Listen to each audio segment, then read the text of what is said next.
Kevin Harvick wins the Richmond 400. Mike Mullen from MikeMullen.net, and it was a Juan Pablo Montoya race down to the wire. Thought he was going to win.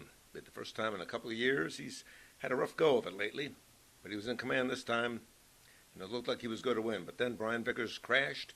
10 laps to go, setting up a final round of pit stops that I thought was rather strange. They knew it was going to be a green-white checkered finish, and yet virtually everybody on the lead lap pitted for tires. Tires were falling off almost 2 seconds over a run, and Montoya said it was a no-brainer to stop. But he drew the outside lane for the restart, 8th. Harvick got the inside lane, 7th. Harvick went low, they went high. Harvick wins. The inside lane meant so much in tonight's race, and I'm not sure exactly why. I know there was a lot of rubber buildup up high, and there was a lot of action in the last 90 laps.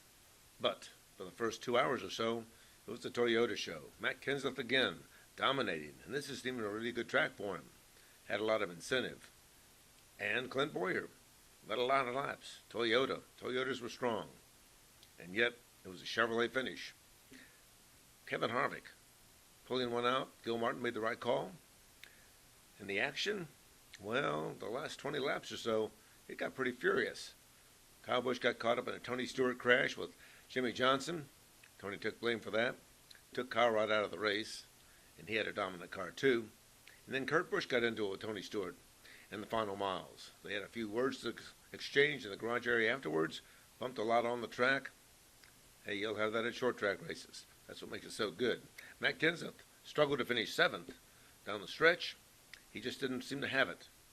Toyotas looking good again, but Chevrolet's winning.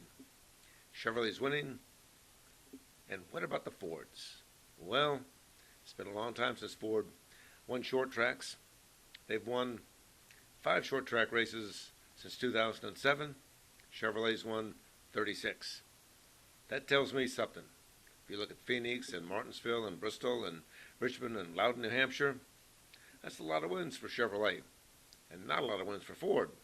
Carl Edwards looked strong late. Thought he had a shot. Didn't pan out. Kevin Harvick and Gil Martin, his crew chief, called it vintage Harvick. It was beautiful to watch. It really was. Sunday, we'll go down to Talladega and see what they do down there. But right now, Saturday night at Richmond, Kevin Harvick is celebrating. Mike Mullen for MikeMullen.net. Richmond International Raceway.